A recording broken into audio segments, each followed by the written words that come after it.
Akibat kebakaran yang terjadi di Rumah Sakit Siloam Sriwijaya di Jalan POM 9 Palembang, Sumatera Selatan, puluhan pasien yang dirawat terpaksa harus dievakuasi.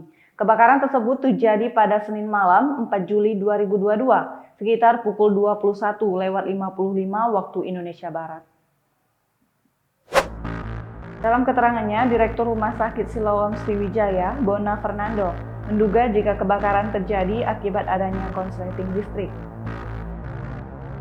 Pasien yang terdiri atas ibu, anak-anak, dan lanjut usia dievakuasi keluar gedung. Bahkan beberapa di antaranya membawa beserta ranjang, kursi roda, dan terimpus. Mereka dibantu petugas keamanan, perawat, dan pengunjung lainnya.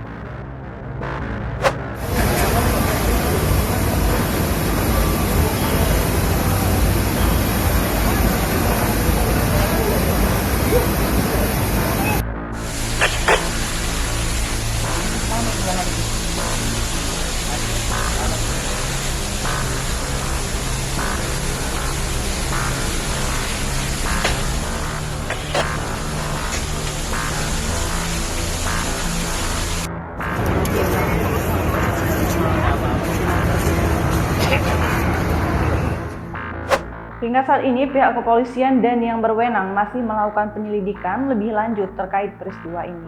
Belum dapat ditaksir berapa kerugian yang diterima Siloam Palembang.